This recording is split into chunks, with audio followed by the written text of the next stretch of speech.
Yo, what is going on, Guardians, and welcome back to another Destiny 2 gameplay video. Hey, in this video we're going to be talking about some of my quick tips for highly aggressive sniping in PvP in Destiny 2. And I want to dive right into this. The very first thing I want to talk about is the slide swipe shot. So one of the things that I do when I'm really in the groove, really playing aggressive, is I slide into lanes and I zoom in. So slide in, zoom in, and then you swipe to a target. You're going to see this in a lot of the main kill streaks that are in this video, where I slide into a lane, and let's break this down thing at a time. So the slide, the purpose of the slide is not to look fancy or cool or to feel MLG, right? The purpose of the slide is to get underneath the scopes and the sight lines of some of the more casual players that might be looking down it. And maybe sometimes not even the casual players, but sometimes people underestimate you, and even really good players will scope in at head level where they think you're going to come running or walking around that corner ready to shoot. So when you slide into that lane, what you do is you give yourself a little bit of a better chance of avoiding an initial shot. And when it comes to sniping in Destiny, getting the first shot is a big deal. If you start getting peppered by primary, the chances of you coming out on top of that engagement or getting the accurate headshot on your snipe, they decrease drastically. So you want to avoid that at all costs, and that means sliding into lanes is the best way to ensure that your chances are at maximum for getting the first shot off in the engagement. So slide into the lane, zoom in. And the reason I say zoom in is because you want to already be, it's easier to adjust to a target when your sights are already set than it is to quick scope something reliably, consistently, time after time after time. Every now and then you're going to hit a nasty quick scope, sure. But usually you want to set yourself up for success by zooming in first and then dragging to the target. Why do you swipe? Why do you drag to the target? Well, the reason is, I play on console. And even if you're playing on a controller, you're going to want to be taking advantage of aim assist. So aim assist basically slows down your reticle just a little bit when you're passing over a target. So when you swipe, you're essentially taking advantage of that to land your shot. You just have to make sure that you're swiping at head level. That's the key thing. Otherwise, you're going to swipe and body shot, and sometimes that can get you screwed. You want to make sure that you're trying to hit those. Obviously, I know this sounds like one-on-one. You want to hit your headshots, duh. But it's the slide, zoom, and swipe. Slide into the lane, zoom in, swipe to the target. And there's a couple of kill streaks in this gameplay. There's one on Dead Cliffs. There's one on Retribution I can think of off the top of my head, where it's kill after kill after kill after kill, back to back to back to back to back, where I'm doing exactly this. Slide into the new lane, zoom in, swipe to the target, take the shot. Slide into the new lane, zoom in, swipe to the target, take the shot. And guys are just dropping left and right. Next thing I want to say as far as aggressive sniping is concerned is put an Icarus mod on your sniper rifles, okay? You don't need a target adjuster. I mean, sure, that's going to up the stickiness, right? It's going to up the aim assist, essentially, of your weapon. Look, you don't need it, okay? You don't need it. Most of the sniper rifles in this game, they did tone down sniper rifle aim assist from D1. So D2 sniping is not as easy, it's not as generous as it was in D1, but it's still aim assist. You don't really need pennies on the dollar more. As far as the target adjuster mod is concerned, you don't need the pennies on the dollar more aim assist. You are much better off giving yourself an Icarus grip mod instead, because there are going to be a number of situations where you're going to be airborne and you're going to wish you could have an accurate sniper in that moment, far more often than a target adjuster mod is going to help you land a shot. Put an Icarus grip on it and take those shots while you're jumping. Sometimes I'm just falling towards cover, or I'm jumping over a sight line, over a doorway, or I'm backpedaling and I need to get a shot on a super. Yeah, you know what? That Icarus grip, it's dang nice to have. I hit jumpers every day because I have an Icarus grip on it, and I go ahead and I take those shots.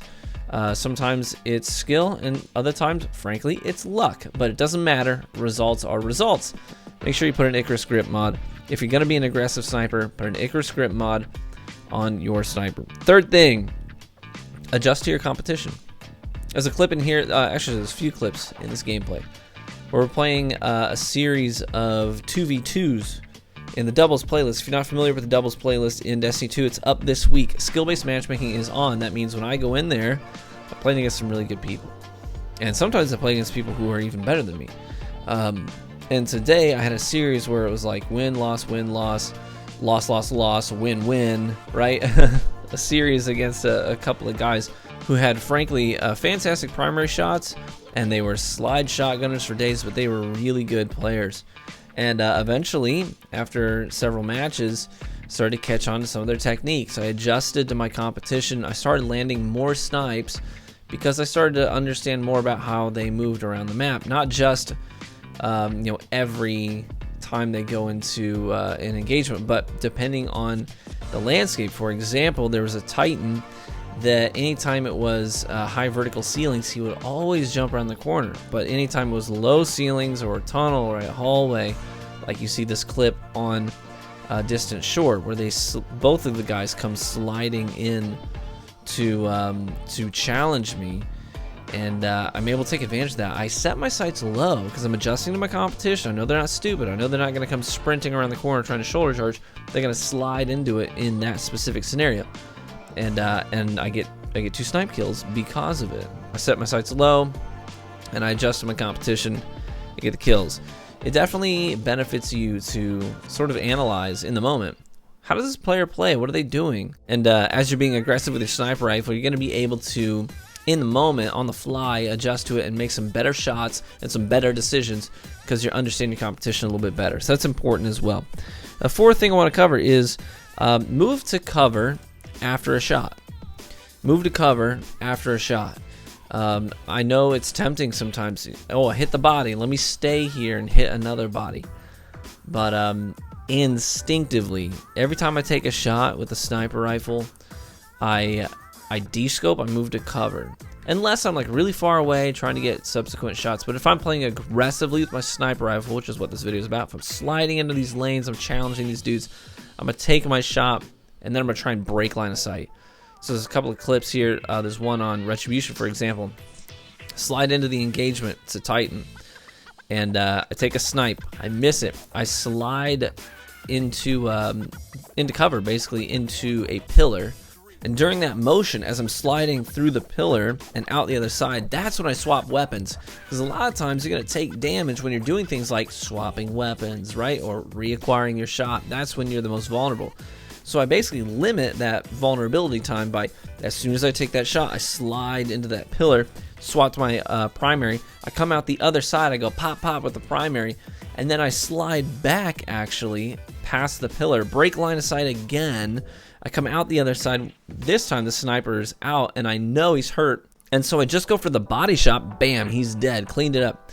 And so that was basically breaking line of sight twice in a single engagement. I slide in, take the snipe, missed it, slide through cover, come out the other side with a different weapon out, pop, pop, slide into cover, come out the other side with a different weapon out, pop, he's dead. So I would highly encourage you to minimize the time that you're vulnerable by breaking line of sight, moving after you take that snipe to the nearest cover. Sometimes you don't have cover, so that means you could slide into a lane, you take the snipe, and then instantly you hold circle or whatever it is if you're playing with something else to throw up a barricade.